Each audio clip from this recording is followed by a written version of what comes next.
Halo, perkenalkan nama saya Kava Saida Selisa Aprila dengan nomor induk mahasiswa 1101250005. Saya berasal dari Prodi PPKN Fakultas Ilmu Keguruan dan Ilmu Pendidikan Universitas PGRI Ronggolawe Tuban.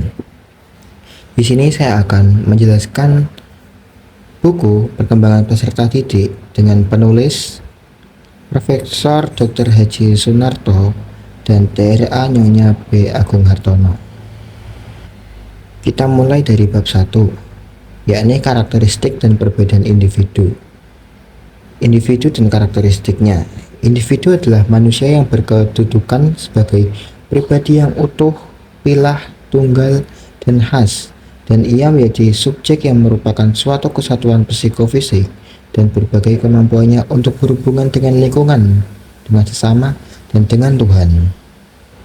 Manusia juga menjadi salah satu objek filsafat, baik objek formal yang mempersoalkan hakikat manusia maupun objek material yang mempersoalkan manusia sebagai apa adanya manusia dan sebagaimana kondisinya. Berikut merupakan ciri atau karakter sifat kodrati manusia yang seimbang. Itu ada 3, yakni yang pertama individu dan sosial, yang kedua jasmani dan rohani, yang ketiga yakni dunia dan akhirat. Selanjutnya yaitu karakteristik individu. Setiap individu memiliki ciri dan sifat bawaan atau biasa disebut heredity dan karakter yang diperoleh dari pengaruh lingkungan. Karakter juga ada yang bawaan dan juga dari lingkungan, dan masing-masing juga mempengaruhi kepribadian dengan caranya sendiri-sendiri. Karakter bawaan merupakan karakteristik keturunan yang dimiliki sejak lahir, baik yang menyangkut faktor biologis maupun faktor sosial psikologis. Lalu perbedaan individu. Jadi, tiap-tiap individu mempunyai kecenderungan berbeda. Lalu perbedaan-perbedaan tersebut secara keseluruhan lebih banyak yang bersifat kuantitatif dan bukan kualitatif, yakni sejauh mana individu berbeda akan mewujudkan kualitas berbeda, kombinasi-kombinasi dari berbagai unsur kebudayaan tersebut. Jadi untuk melakukan upaya pertama itu biasanya menghitung umur kriminologi yang menjadi faktor yang mewakili tingkat kematangan, karena itu memungkinkan ia dapat dididik, hendaknya dilihat dari komponen yang berbeda. Lalu ada juga bidang-bidang perbedaan. Yang pertama itu perbedaan kognitif. Kognitif merupakan kemampuan menggambarkan penguasaan ilmu pengetahuan dan teknologi tiap-tiap orang, yang faktor dasarnya berpengaruh menonjol pada kemampuan kognitif dapat dibedakan dalam bentuk lingkungan alamiah dan lingkungan yang dibuat. Lalu perbedaan individual dalam kecakapan bahasa. Bahasa merupakan salah satu kemampuan individu yang sangat penting dalam kehidupannya, karena faktor tersebut sangat dipengaruhi oleh faktor kecerdasan dan faktor lingkungan, dan juga faktor yang lainnya. Bidang perbedaan yang ketiga yaitu perbedaan dalam kecakapan motorik. Kecakapan motorik itu kemampuan untuk melakukan koordinasi kerja syaraf motorik yang dilakukan oleh syaraf pusat untuk melakukan kegiatan yang biasa menggunakan dengan alat indera seperti indera pendengaran, penglihatan, rasa, dan juga indera yang lainnya. Lalu yang keempat yaitu perbedaan dalam latar belakang. Biasanya dilihat dari pengalaman mereka masing-masing dapat memperlancar atau menghambat prestasinya itu sendiri, terlepas dari potensi individunya untuk menguasai bahan pembelajaran itu. Perbedaan selanjutnya itu perbedaan dalam bakat. Bakat merupakan kemampuan khusus yang dibawa sejak lahir. Lalu kemampuan itu akan berkembang dengan baik apabila mendapatkan rangsangan dan pemupukan secara yang tepat. Lalu perbedaan yang keenam yang terakhir yaitu perbedaan dalam kesiapan belajar, yang biasanya diliputi oleh perbedaan sosioekonomi dan sosiokultural yang amat penting bagi perkembangan anak itu. Lalu ada aspek-aspek pertumbuhan dan perkembangan individu. Yang pertama yaitu pertumbuhan fisik, yakni berupa fisik yang menjadi lebih besar dan lebih panjang, dan prosesnya terjadi sejak anak sebelum lahir hingga ia dewasa. Dan pertumbuhan fisik itu ada dua masa. Yang pertama yaitu pertumbuhan sejak lahir. Pertumbuhan sebelum lahir. Yakni pertumbuhan dan perkembangan manusia yang sangat kompleks, karena pada masa itu merupakan awal terbentuknya organ-organ tubuh dan tersusunnya jaringan syaraf yang membentuk sistem yang lengkap. Dan masa yang kedua yaitu pertumbuhan setelah lahir, yang merupakan kelanjutan pertumbuhannya sebelum lahir. Proses pertumbuhan fisik manusia berlangsung sampai ia dewasa. Lalu aspek yang kedua yaitu ada intelek, yakni perkembangan daya pikir yang dipengaruhi oleh kematangan otak yang ditunjukkan pada perilaku yang yakni tindakan menolak dan memilih sesuatu. Sebelum itu, saya akan menjelaskan perkembangan kognitif menurut Piaget, lalu mengikuti tahap-tahapan berikut. Yang pertama yaitu tahap pertama, yakni masa sensorik motor dalam kurun waktu 0 sampai 2,5 tahun. Yang kedua yaitu tahap kedua, yakni masa praoperasional dalam jangka umur 2 sampai 7 tahun. Yakni tahap ketiga yang biasa disebut masa konkreto prerasional dalam kurun umur 7 sampai 11 tahun. Dan yang keempat yang terakhir yaitu masa operasional yang dimulai dari umur 11 sampai ia dewasa. Selanjutnya yaitu aspek yang ketiga, ini ada emosi, yakni salah satu potensi yang khusus dimiliki manusia, yang biasanya ada emosi kecewa, senang, dan puas, yang merupakan gejala perasaannya mengandung unsur senang dan tidak senang. Aspek yang keempat yaitu sosial, yakni kehidupan bersama yang kemudian bermasyarakat atau berkehidupan sosial. Lalu aspek yang kelima yaitu bahasa, yakni alat komunikasi dari orang ke orang atau dapat diartikan sebagai gerak dan suara untuk menyampaikan isi pikiran kepada orang lain. Dengan demikian, dalam berbahasa ada dua pihak yang terlibat, yakni pihak penyampaian isi pikiran dan pihak penerima isi pikiran. Lalu aspek yang keenam yaitu bakat khusus, yakni salah satu kemampuan untuk kebijakan tertentu, seperti bidang seni, olahraga, ataupun keterampilan. Dan aspek yang terakhir yaitu sikap, nilai, dan nilai moral. Lalu kita masuk ke bab 2, yakni pertumbuhan dan perkembangan remaja. Lalu kita pertama yakni pengertian pertumbuhan dan perkembangan. Pertumbuhan adalah perubahan secara fisiologis sebagai hasil dari proses pematangan fungsi-fungsi fisik yang berlangsung secara normal pada anak yang sehat dalam perjalanan waktu tertentu. Sedangkan perkembangan merupakan proses perubahan dalam pertumbuhan pada suatu waktu sebagai fungsi kematangan dan interaksi dengan lingkungannya. Lalu biasanya hasil pertumbuhan itu seperti bertambah ukuran kuantitatif pada anak seperti panjang, berat, dan kekuatannya. Dengan demikian, pertumbuhan juga dapat diartikan sebagai proses perubahan dan proses pematangan fisik. Lalu perubahan itu dapat dibagi menjadi 4. Yang pertama yaitu perubahan dalam ukuran, yakni pertambahan ukuran panjang ataupun tinggi maupun berat badan.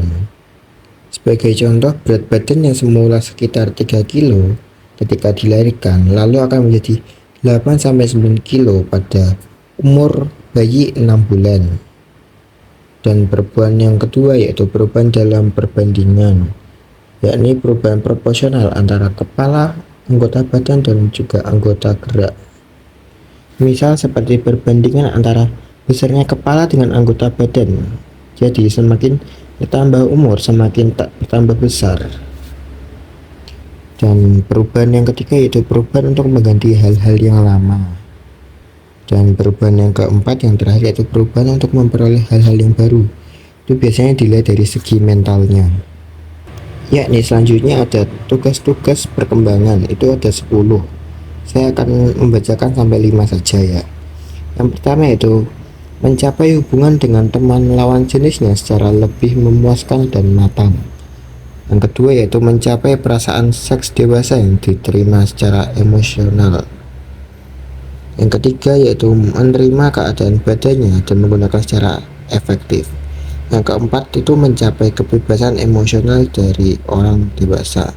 Yang kelima mencapai yaitu hukum pertumbuhan dan perkembangan. Selanjutnya, yang pertama yaitu hukum cephalocodal, yakni menyatakan bahwa pertumbuhan fisik dimulai dari kepala ke arah kaki. Yang kedua yaitu hukum proximo-distal yang mengatakan pertumbuhan fisik berpusat pada sumbu dan mengarah ke tepi. Lalu perkembangan terjadi dari umum ke khusus.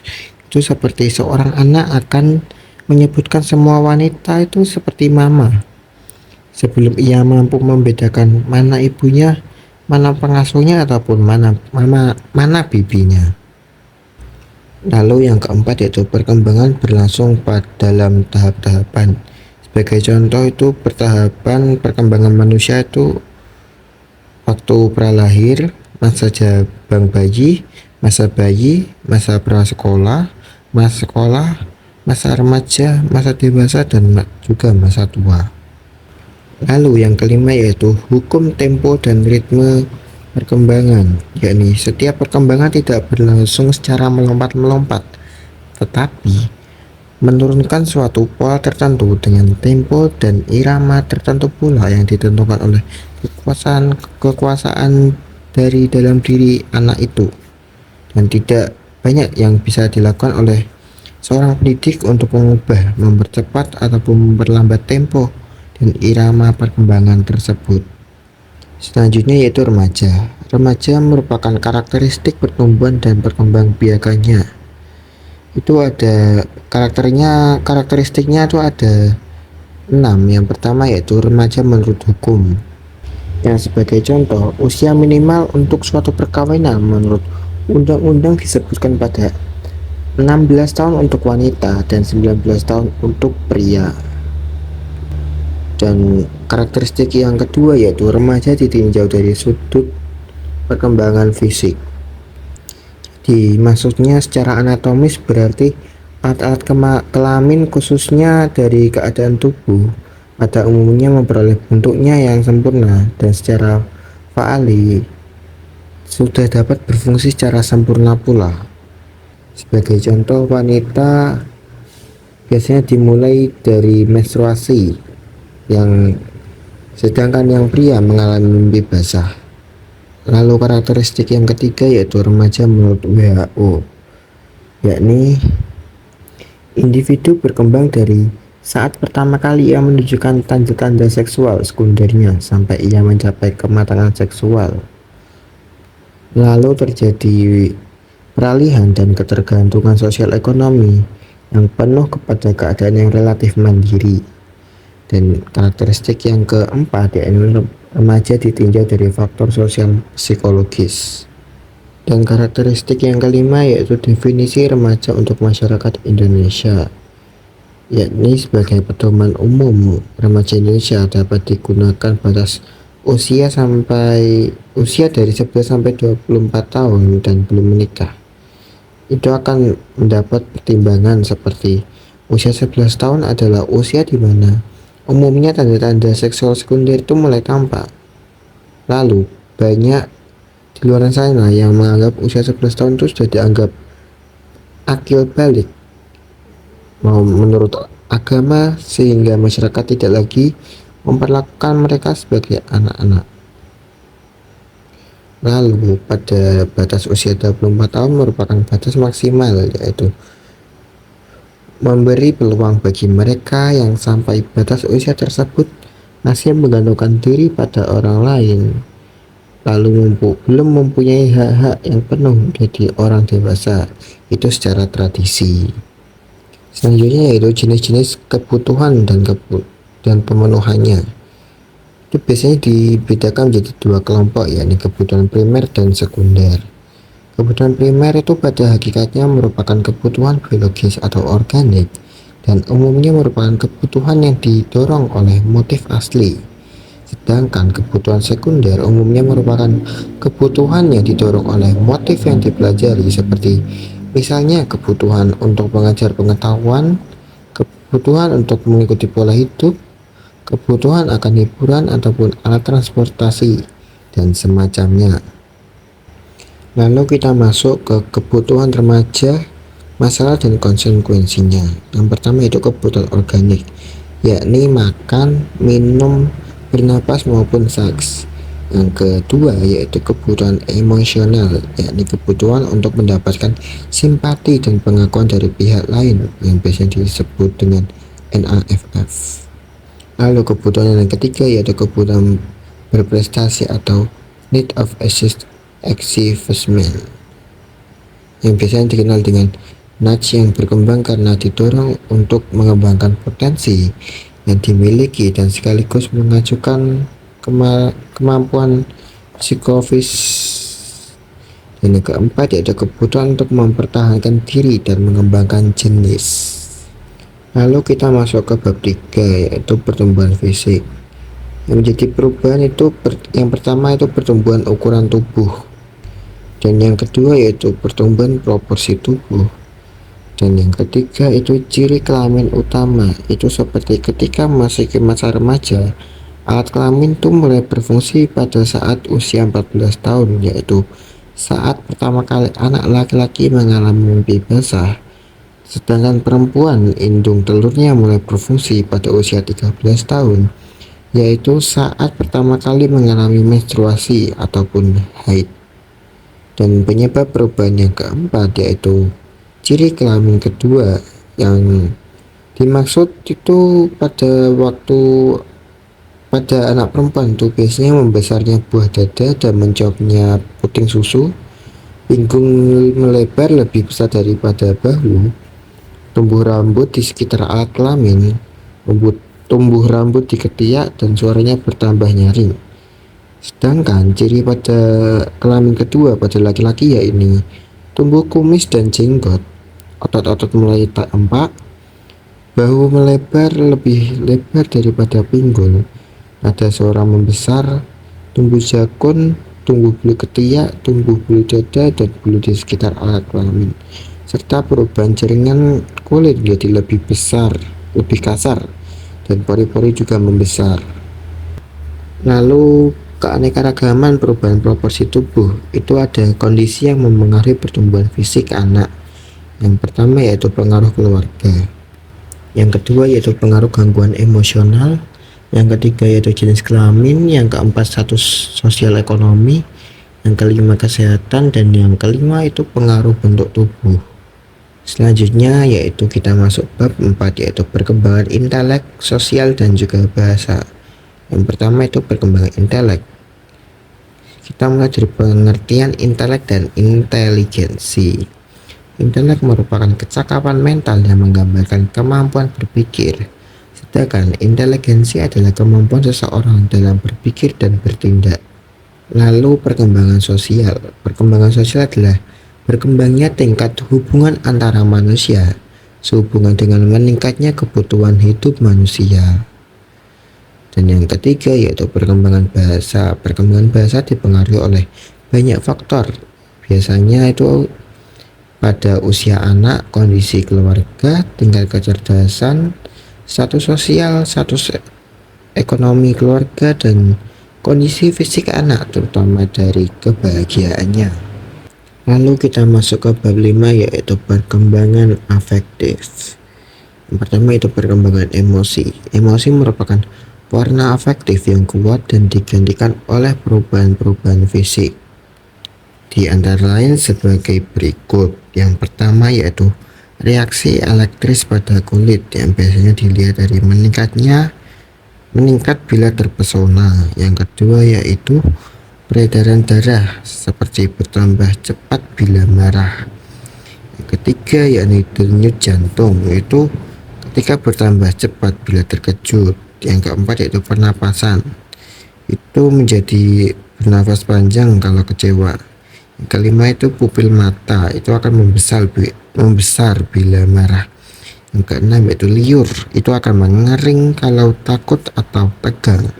Yang ketujuh itu bola Roma, itu akan berdiri kalau takut. Yang kedelapan yaitu pencernaan, itu akan mencret atau kalau tegang. Yang kesembilan itu otot, itu akan ketegangan dan ketakutan menyebabkan otot menegang ataupun bergetar, yang biasa disebut tremor. Yang ke-10 yaitu komposisi darah, itu akan ikut bertambah karena emosional yang menyebabkan kelenjarnya lebih aktif.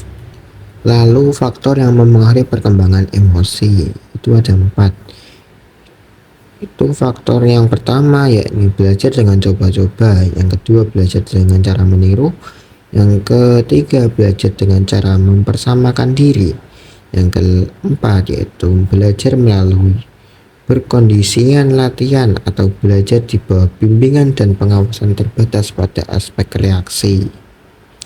Selanjutnya kita masuk ke bab 6 yakni tugas perkembangan kehidupan pribadi, pendidikan dan karir dan kehidupan berkeluarga. Yang pertama yaitu perkembangbiakan vegetatif sebagai individu. Kebutuhan individu itu muncul karena pertumbuhannya dan perkembangan ilmu fisik.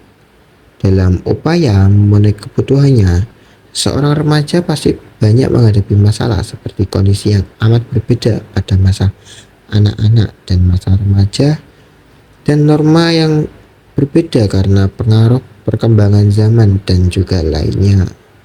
Jadi upaya untuk mengembangkan kehidupan pribadi itu yang pertama itu harus hidup sehat dan teratur. Yang kedua mengerjakan tugas dan pekerjaan secara mandiri, dan yang ketiga upayanya itu hidup bermasyarakat dengan bergaul dengan sesama. Yang keempat itu cara-cara pemasarannya harus dihadapi dengan baik. Yang kelima mengikuti aturan kehidupan berkeluarga dengan penuh tanggung jawab dan disiplin. Yang keenam yaitu melakukan peran dan tanggung jawab dalam kehidupan berwarga. Lalu saya akan memberikan faktor-faktor yang mempengaruhi perkembangan kehidupan pendidikan dan karir. Yang pertama yaitu faktor sosial ekonomi. Yang kedua yaitu faktor lingkungan. Yang ketiga yaitu faktor pandangan hidup. Lalu kita masuk ke bab 7 yakni penyesuaian diri remaja. Penyesuaian diri adalah usaha manusia untuk mencapai keharmonisan pada diri sendiri dan pada lingkungannya. Lalu proses penyesuaian diri itu dipengaruhi oleh beberapa faktor, yakni kondisi fisik, tingkatan perkembangan dan pematangan, dan juga faktor psikologis lingkungan dan kebudayaan. Ada juga faktor psikologis yang mempengaruhi penyesuaian diri, yakni yang pertama pengalaman, yang kedua itu belajar, yang ketiga kebutuhan, dan keempat determinasi diri, dan yang kelima ya frustasi. Yang lalu tingkat penyesuaian diri dan pertumbuhan remaja sangat bergantung pada sikap orang tua dan juga kondisi lingkungan keluarga. Jadi orang tua yang otoriter itu akan menghambat perkembangan penyesuaian diri remaja. Lalu terdapat dua karakteristik penyesuaian diri, yakni yang pertama secara positif, yakni tidak ada ketegangan secara emosional dan tidak terjadi frustasi, lalu menggunakan pertimbangan rasional, realistik dan juga objektif. Dan karakteristik yang kedua yakni penyesuaian diri yang salah, yakni antara lain berupa reaksi bertahan dan menyerang dan juga melarikan diri. Jadi kesimpulan buku ini, perkembangan peserta didik itu mencakup aspek fisik, intelektual, sosial, bahasa, afektif dan juga moral. Jadi setiap tahap perkembangan memiliki tugas dan tantangan tersendiri. Jadi sebagai pendidik perlu memahami perbedaan individu agar mampu memberikan bimbingan yang sesuai. Baik, sekian review saya terhadap buku perkembangan peserta didik. Jika ada salah kata, saya minta maaf. Wassalamualaikum warahmatullahi wabarakatuh.